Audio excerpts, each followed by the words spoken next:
우리가 기업하는 사람들로 하여금 친환경적인 방법으로 기업 활동할 수 있도록 그렇게 해야 된다. 경제 활동을 기업 활동을 더 열심히 할 수 있는 그런 인센티브가 생기잖아요. 또 일을 더 열심히 할 수 있는 인센티브 생기고, 반대로 환경성이 높아지니까 그러한 방식의 생산 활동은 가급적 안 하려고 하고, 이걸 갖다 우리가 보통 뭐라고 하냐면 녹색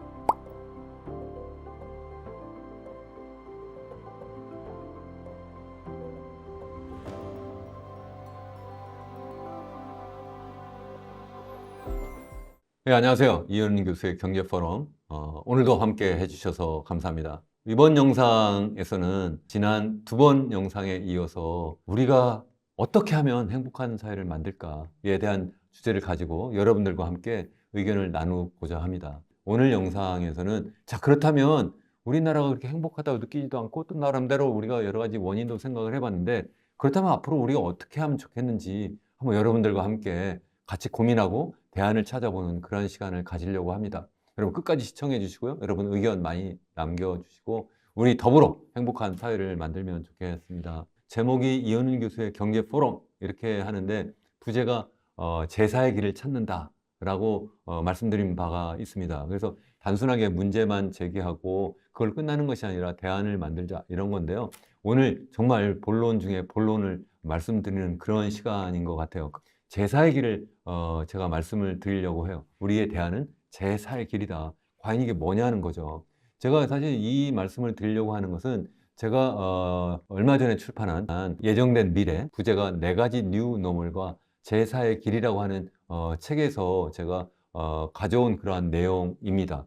한 사회가 행복하기 위해서는 결국은 그 나라의 소득 수준만을 높여서 될 것이 아니라 무엇이 필요하냐면 그 사회가 정말 건전한 사회, 건강한 사회여야 된다.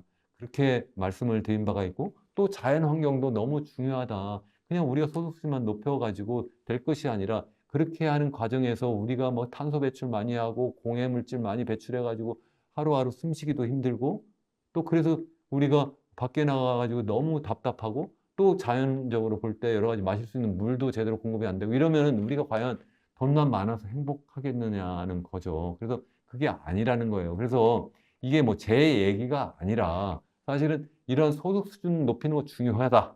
중요하다. 두 번째로 사회적으로도 우리가 더불어 사는 사회를 만들어야 된다. 이거 너무 중요하다. 또 자연 환경도 우리가 앞으로 지속 가능하게 보존을 잘해야 된다. 이것도 너무 중요하다. 그래서 이러한 세 가지를 앞으로 잘해야 된다 하는 그러한 국제적인 그런 논의가 이미 오래전부터 있었어요. 그래서 이게 1987년도에 유엔에서 브루틀랜드 보고서라고 하는 그러한 보고서를 발표했는데, 정확한 이름은 우리 공동의 미래라고 하는 제목의 그러한 보고서예요. 이걸 보통 이제 거기 위원장의 이름을 따서 브루틀랜드 보고서라고 하는데, 거기서 처음 이 지속 가능한 발전이라고 하는 이름이 쓰여졌거든요. 영어로 Sustainable Development라고 하잖아요. 그 지속 가능한 발전이라는 것을 여기에 처음 쓴 보고서인데, 그 내용이 뭐냐 하면 한국말로 번역하면 미래 세대가 그들의 필요를 충족시킬 능력을 저해하지 않으면서 현재 세대의 필요를 충족시키는 거다. 다시 말해서 우리가 경제 성장을 해서 우리의 필요한 것을 더 많이 만들어내는 것은 좋은데, 그렇게 하면서 이것을 갖다가 자연 환경을 훼손하고 우리가 갖고 있는 그러한 여러 가지 에너지와 같은 자원을 다 써버리면 미래 세대는 뭐 가지고 먹고 사느냐는 거죠. 그렇게 하면 안 된다는 것이 하나가고, 또 하나는 경제 성장만 열심히 한다고 해가지고 사회를 갖다가 막 완전히 두 쪽 내가지고 사회가 완전히 정말 건강하지 않은 사회가 돼버리면 그 때문에도 이 사회가 그 경제가 지속 가능하지 않다는 거예요. 근데 문제는 이 개념이 이 세 가지가 경제 알았어. 그리고 환경 중요한 것도 알았어. 그리고 사회도 중요한지 알았어. 근데 구체적으로 경제는 뭘 얘기하는 거야? 환경은 뭐지? 사회는 뭐지? 이렇게 세 가지 개념에 대해서 좀 학자마다 아니면 국제기구마다 아니면 국가마다 좀 생각이 좀 달라요. 그래도 경제하면 많은 사람들이 생각할 때 뭐라고 생각해요? 경제 성장. 그래, 그러면 GDP 성장 얘기하는 거지. 이렇게 생각하는 그러한 사람들이 제일 많고 그런 국가들도 많아요. 그리고 또 환경하면 좀 전에 말씀드린 것처럼 주로 어떻게 하든지 환경을 보존하자. 요즘 와서는 탄소 배출을 많이 하지 않고 기본적으로 탄소 중립까지 하는 그러한 세상을 만들자. 뭐 이런 것을 우리가 보통 환경이라고 생각하는데 사회는 그럼 뭐냐? 이 소득의 어떤 형평성을 높이는 거냐? 아니면 부의 형평성을 높이는 거냐? 아니면 그것 말고 또 플러스에 더 뭐가 있느냐? 이런 개념이 제대로 정립이 안 돼 있다는 것이 한 가지예요, 사실은. 또 두 번째는 뭐냐면, 아, 그래, 알겠어. 경제 중요하고 환경 중요하고 이 사회 중요하다. 알겠는데, 그러면 이 세 가지를 동시에 달성을 어떻게 해볼까? 세 가지를 동시에 달성시킬 수 있는 수단이 없어요. 우리 경제학은 수학을 많이 쓰는데 수학적인 모형을 이용해서 이론적인 어떤 그러한 설명을 많이 하는데 이 세 가지의 어떤 목표가 있을 때 이것을 동시에 달성시킬 수 있는 어떤 정책 수단은 수학적으로 해가 없어요. 불가능하다는 거예요. 결국은 가능하지 않다. 그러다 보니까 어떻게 하냐면 그동안 역사적으로 보면 첫 번째, 아, 그래, 경제 성장 먼저 하자. 소득을 높이다 보면 나중에 자연스럽게 뭐 사회적 형평성도 높아지는 거 아니야? 아, 그리고 환경도 마찬가지. 일단 소득이 높이다 보면 우선 처음에는 뭐 환경이 많이 훼손되고 그러니까 다시 말해 산림도 훼손되고 그리고 물도 좀 오염되고 공기도 오염되지만 소득이 높아지면 사람들이 아, 이거 환경 중요한데 해가지고 거기에 투자를 많이 해서 점점 더 개선될 거야. 그렇게 생각했는데 그렇게 되지 않더라는 거예요. 자본주의 처음 등장해서 당연히 경제 성장만 추구했잖아요. 그게 바로 자본주의 시장 경제고 그렇게 했는데 그러다 보니까 여러 가지 노동자 착취의 문제도 있고 뭐 일어 임금 착취 문제가 있고 뭐 이러다 보니까 거기서 노동자들이 들고 일어나고 그러다 보니까 사회주의 계획 경제가 등장했잖아요. 거기서는 모든 것을 나누자 똑같이 이렇게 하는 그러한 사회를 만든 것이 바로 구소련이고 그리고 중국이고 북한이었잖아요. 그렇게 했는데 그렇게 하다 보니까 이게 형평성을 높이려고 하다 보니까 모든 걸 똑같이 나누려고 하니까 사람들이 열심히 일할 인센티브도 없어지고 그렇게 하다 보니까 도리어 자본주의 시장 경쟁 시스템하고 경쟁할 때 뒤처지게 되고 그래서 구소련이 무너지게 되고 중국도 사회주의 계획 경제에서 아, 그래, 사회주의는 그냥 붙잡고 가지만 계획 경제를 시장 경제로 바꾸자 뭐 이런 시스템을 자꾸 바꿔 나가고 있다는 거죠. 자, 그렇게 하고 있는데 요즘에 와가지고 환경이 너무 중요한데 이거 보니까 이거 뭐 그 경제 성장만 하겠다는 건 문제 있어. 그리고 사회 이거 가지고도 되지 않아. 우선 환경부터 우선 살리자. 우선 당장 지구가 당장에 이게 숨을 못 쉬겠어. 이러다 보면 아마 지구가 여섯 번째 대멸종을 가져올 거야. 그래서 뭐까지 얘기가 나오냐면 이제는 아예 성장을 멈추자. 디그로스 하자. 탈성장하자. 이런 주장까지 막 나오거든요. 아, 그래? 그러면 아예 이걸 갖다 세계를 아예 쪼개자. 그래서 지금 여러분 많이 들어보시는 SDG라고 하는 거잖아요. 유엔의 지속 가능한 발전 목표.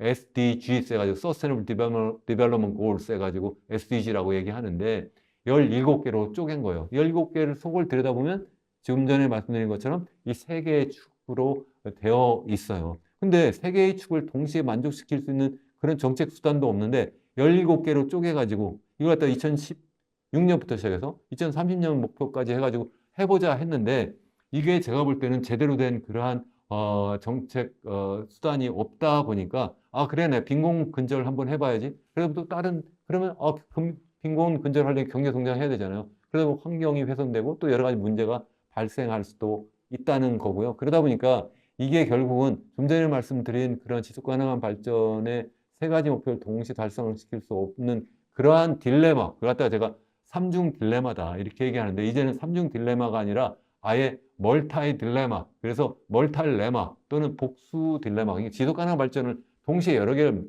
달성시킬 수 없다 이런 말씀입니다. 그래서 저는 어떤 방법을 찾아보자. 그래서 그게 전 제사의 길이라고 이미 말씀을 드렸고 제사의 길은 뭐냐 하면 그러면 우리 그 지속 가능한 발전의 목표를 분명하게 개념을 정리하고 그리고 구체적으로 이 세 개의 목표, 세 개의 축을 어떻게 하면 달성시킬 수 있을까 뭐 그런 것을 해보자는 거예요. 경제 쪽은 저는 어떻게 생각을 하느냐면 이 기본적으로 GDP 성장보다는 GDP는 사실은 한 나라가 일정한 기간, 보통 1년 동안 그 나라가 갖고 있는 모든 자원과 기술을 이용해서 생산해낸 최종 재화 및 서비스의 시장 가치의 총합계 이렇게 얘기를 하거든요. 그러다 보니까 우리가 어떤 제품을 생산할 때 그것 때문에 여러 가지 뭐 광물도 끌어다 써야 되고 그것 때문에 여러 가지 화석 연료도 태워야 되고 또 전기도 쓰는데 그 전기도 보니까 석탄을 태워요. 그러다 보니까 뭐 여러 가지 이산화탄소도 배출하고 막 이러잖아요. 또 강물도 오염됐어요. 그러니까 또 강물 정화 비용은 또 별도로 또 써야 돼요.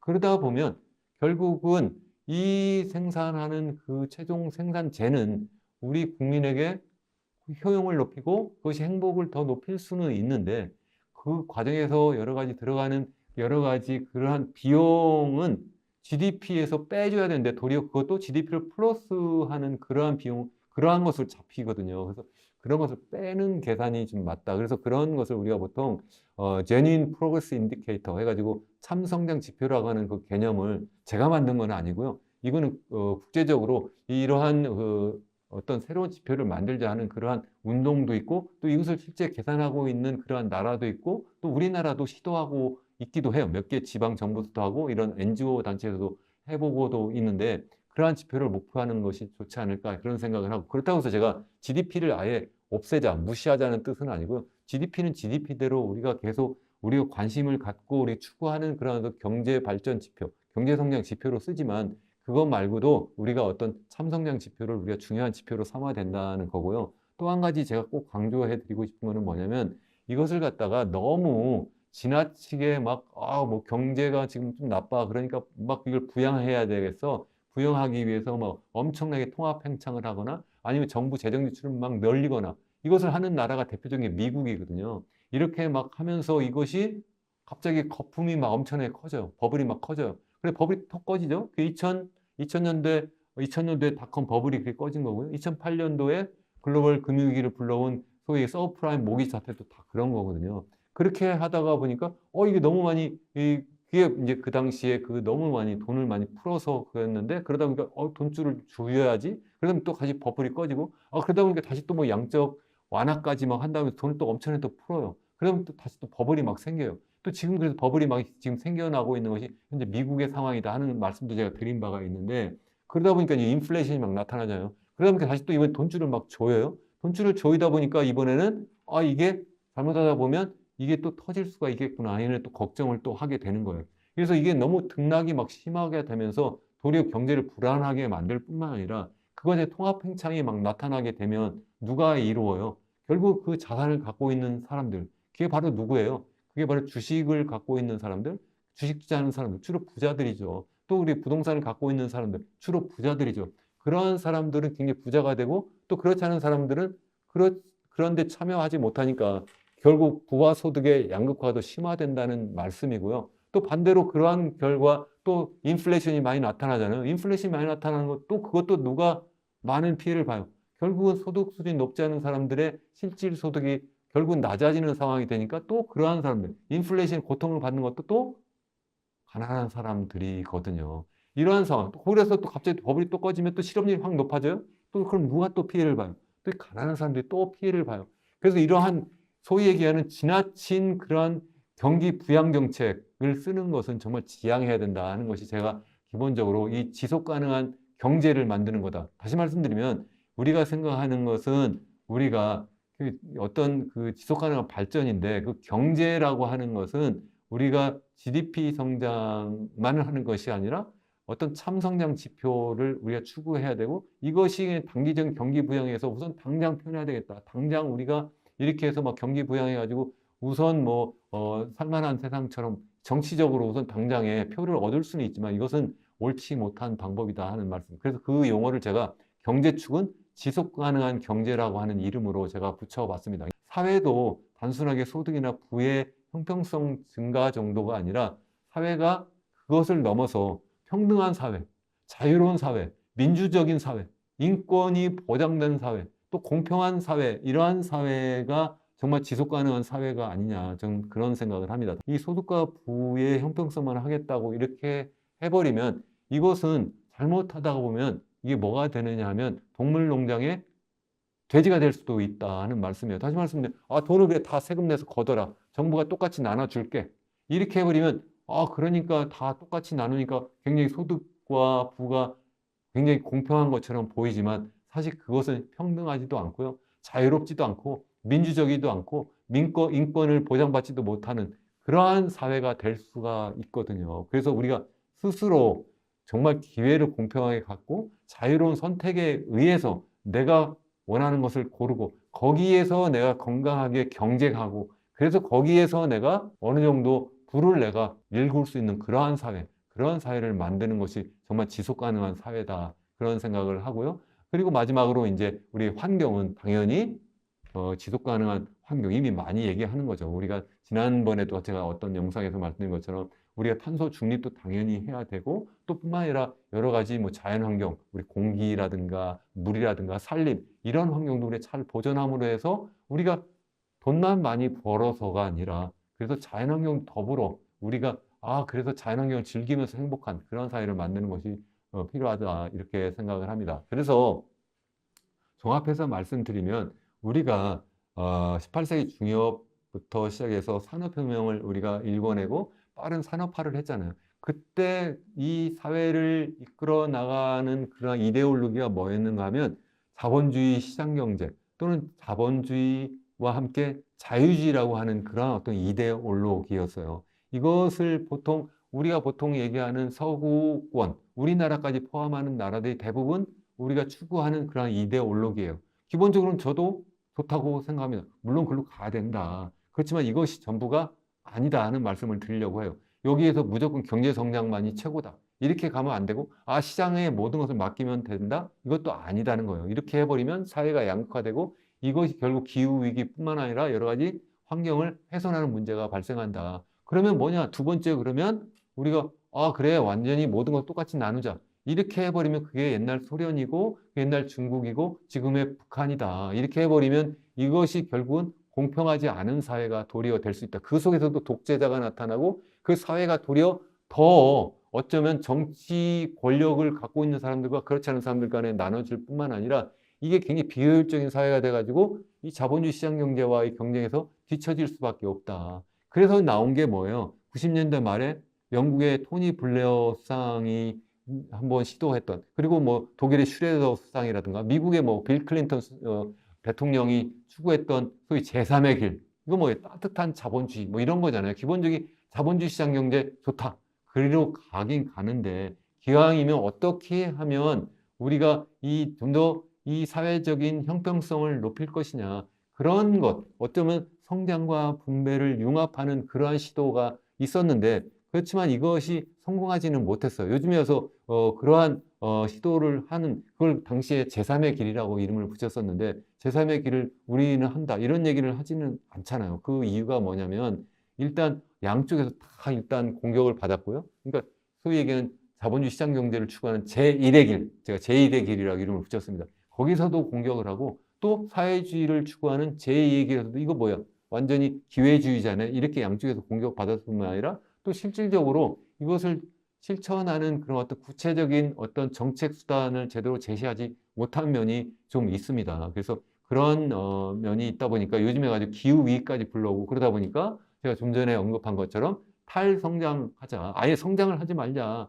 이런 주장까지 하는 사람들이 현재 등장하고 있어요. 그래서 저는 그렇게 하는 것보다는 또 다른 길을 찾아보자. 그게 바로 뭐냐면 제4의 길이다. 이거는 제1의 길도 아니고 제2의 길도 아니고 제3의 길을 뛰어넘는 제4의 길이다. 그건 뭐냐면 우리가 자본주의 시장 경제를 근본으로 하되 여기에서 우리 사회주의에서 얘기하는 어떤 사회적인 형평성을 높일 수 있는 그런 방법을 찾아보고 또 뿐만 아니라 탈성장에서 그렇게 정말 중요하다고 얘기하는 자연 환경, 이 환경의 지속 가능성, 더 나아가서 탄소 중립을 이룩할 수 있는 그런 방법을 찾아보자. 그게 바로 제4의 길이다. 그렇게 하기 위해서는 어떻게 해야 되느냐? 저는 크게 두 가지의 어떤 성장 전략을 우리가 추구해야 된다라고 생각을 해요. 저는 좀 전에 말씀드린 제3의 길이 약간 경제와 사회를 어떻게든 윈윈한 그러한 시스템을 만들어 보자. 그게 요즘 용어로 뭐냐면 포용성장이에요.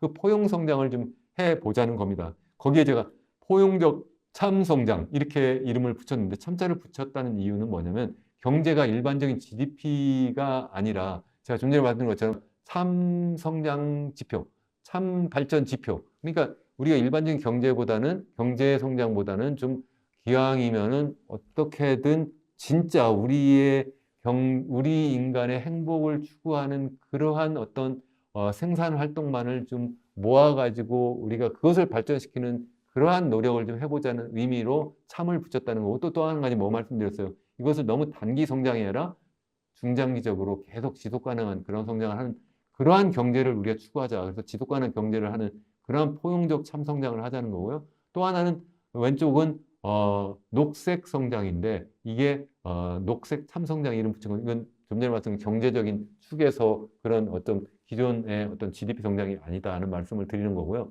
그래서 포용 성장과 포용 성장과 녹색 성장 이 두 개 다 여러분 들어보셨을 거예요. 포용 성장은 지난번 문재인 정부 때 잠깐 그러한 용어를 쓴 적이 있었고요. 우리 녹색 성장은 이명박 정부 때 또 쓴 적이 있습니다. 그러니까 이게 마치 우리나라의 두 정부가 서로 한 번씩 쓴 것처럼 이렇게 생각을 하실 수 있는데, 사실 이 녹색 성장은 제가 2005년도에 UN 에스캅에서 선임 환경관으로 근무할 때 그것을 우리가 어떻게 하면 달성할 수 있을지, 이게 경제 성장 중요한지 알겠는데 경제 성장뿐만 아니라 환경적으로 지속 가능한 그러한 경제 성장을 해보자. 두 개가 윈윈하는 정책을 좀 만들어 보자. 그 당시에 그렇게 시작을 했었거든요. 근데 이게 2009년도에 우리 이명박 정부에서 이 녹색 성장, 저탄소 녹색 성장을 한다고 하면서 마치 이걸 4대강 사업 하는 것처럼 이렇게 변질되는 바람에 사람들이 이건 무조건 녹색 성장은 이건 적폐야. 뭐 지난번 정부는 마치 그렇게까지 해서 제가 굉장히 안타까워했는데요. 그게 아니다 하는 말씀을 제가 드리려고 하는 거고, 그리고 또 하나는 포용성장이라고 하는 건 뭐냐면, 이 포용성장이라고 하는 거는 이거는 경제성장뿐만 아니라 사회적으로 지속 가능한 그러한 사회를 좀 만들자는 거예요. 그래서 이 두 개가 윈윈하는 것을 만들어 보자. 이것도 이게 단순하게 우리나라에서 나온 것이 아니라 제가 에이펙 사무국에서 제가 선임 분석관으로 일할 때 이 포용성장, 인클루시브 그로스라고 하는데, 그 당시에 국제사회가 이거 하자 이렇게 막 한참 이거 해보자 이렇게 해서 그때 그 추진하던 그러한 건데요. 기본적인 아이디어는 뭐냐면, 예전에는 이게 뭐 프로푸어 그로스 해가지고 어떻게 하면 우리가 빈곤한 사람들을 도와주는 성장을 할 거냐, 아니면 뭐 다른 방식 무조건 똑같이 결과를 나눌 거냐 이렇게 했는데, 그게 아니라 어떻게든 기회를 공평하게 나눔으로 해서 이게 결국은 지속 가능한 사회를 만들고 지속 가능한 경제 성장까지 해보자, 뭐 이런 내용입니다.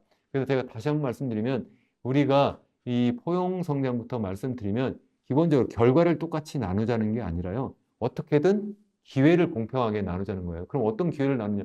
교육이 너무 중요하잖아요. 우리 사람의 교육. 그래서 사람의 교육을 기왕이면 이것이 무조건적으로 이것을 갖다가 똑같이 기계적으로 나누자는 게 아니에요. 무조건 성적을 무조건 평준화하자는 뜻이 아니라, 누구든 도시에 살든 시골에 살든 아니면 부모가 부자이든 가난하든 남자든 여자든 누구에게든 양질의 교육받을 기회를 제공하자는 거예요. 근데 이 교육 기회가 요즘에 와서 보면 더 이게 공평해지지 않은 것 같아요. 특히 초, 중, 고등학교, 강원도에서 아니면 지역에서 교육받는 그런 아이들은 서울에서 교육받는 아이들에 비해서 더 양질의 그러한 교육을 받지 못하는 그러한 상황으로 자꾸 지금 몰리고 있어요. 왜냐하면 소위 얘기하는 그 사교육이 너무 많이 이게 중요해졌고, 사교육을 잘 받아야지만 대학을 좋은 데로 갈 수 있고, 또 그래서 뭐 법대도 가고 또 그렇게 해서 뭐 의대도 가고 뭐 이런 식으로 자꾸 사회가 나뉘어지게 되니까 결국은 교육 기회가 공평하지 않은 사회, 결국은 서울에 살고 그것도 부모가 부자여야지만 그러한 사교육을 많이 받을 수 있는 그러한 세상이 돼버렸고, 또 그 사람이 대학을 좋은 데 가고 그래가지고 결국 그게 결국은 부의 대물림, 소득의 대물림까지 가게 되는 거고요. 또 뿐만 아니라 고용도 보니까 이게 보니까 부모 찬스 뭐 이런 얘기 많이 있잖아요. 그러한 문제를 해결하지 않으면 이 사회가 공평하지 않고 지속 가능하지 않고, 또 사람들이 그렇기 때문에 행복하다고 느끼지 않는다는 거예요. 이것을 그래서 교육 기회도 공평하게 하고 고용 기회도 공평하게 하면 이게 사회를 공평하게 만들고 지속 가능할 뿐만 아니라 이게 경제적으로도 굉장히 이게 지속 가능하다. 왜 그러냐면 결국은 우리 사람은 인적 자원이고요. 이것을 갖다가 그냥 부모가 부자이고 권력을 많이 갖고 있는 사람이기 때문에 교육도 많이 받고 잘 받고 또 좋은 직장을 가버리면, 그렇지 않은 사람은 잠재적으로는 훨씬 더 뛰어난 사람인데 그럴 기회를 박탈당하니까 결국은 이 사회 전체적으로 보면 엄청난 자원을 낭비하는 그러한 상황이 되잖아요. 그렇게 하지 말자는 거예요. 그게 바로 포용성장이다 하는 말씀을 제가 강조해서 드리고요. 그리고 녹색성장은 지난번에 잠깐 말씀드렸는데 기본적인 아이디어는 뭐냐면 경제 성장 좋다. 그런데 기왕이면 어떻게든 기후 위기를 극복할 수 있는 방식으로 해보자. 자연 환경을 또 보존하는 방식으로 해보자. 이게 옛날엔 이게 하나의 선택의 문제였는데 선택의 문제, 성장을 하기 위해서는 환경을 우리가 버려야 되고 환경을 선택하기 위해서는 경제를 버려야 된다. 이런 문제가 아니라 요즘에 와서 보세요. 우리가 기업하는 사람들로 하여금 친환경적인 방법으로 기업 활동할 수 있도록 그렇게 해야 된다. 그것은 단순하게 뭐 전기값만 높여서가 아니라 환경 관련된 그러한 세금을 전반적으로 좀 높여야 되겠다 하는 생각이고 동시에 그렇게 하면서 반대로 소득세, 법인세는 좀 낮춰주면 전체적인 조세 수입은 똑같게 하고 그렇게 하면서 동시에 환경 보전은 높이는 방식으로 우리 환경세를 높이게 되고 그렇게 하면 우리 전체적인 조세 수입은 똑같게 되니까 결국은 소득세는 낮춰주고 법인세는 낮춰주니까 경제 활동을 더 기업 활동을 더 열심히 할 수 있는 그런 인센티브가 생기잖아요. 또 일을 더 열심히 할 수 있는 인센티브 생기고 반대로 환경세는 높아지니까 그러한 방식의 생산 활동은 가급적 안 하려고 하고 이걸 갖다 우리가 보통 뭐라고 하냐면 녹색 세제 개혁이라고 해요. 그린 텍스 리폼이다 이렇게 얘기하는데 그런 것을 좀 해보자 뭐 이런 말씀입니다. 여러분 긴 영상 끝까지 시청해 주셔서 너무 감사하고요. 다음번 영상에서 여러분들 뵙겠습니다. 기왕이면 구독과 좋아요 눌러주시고 여러분 동참해 주시면 우리가 이 사회를 건강하게 행복하게 만들 수 있습니다. 여러분 감사합니다.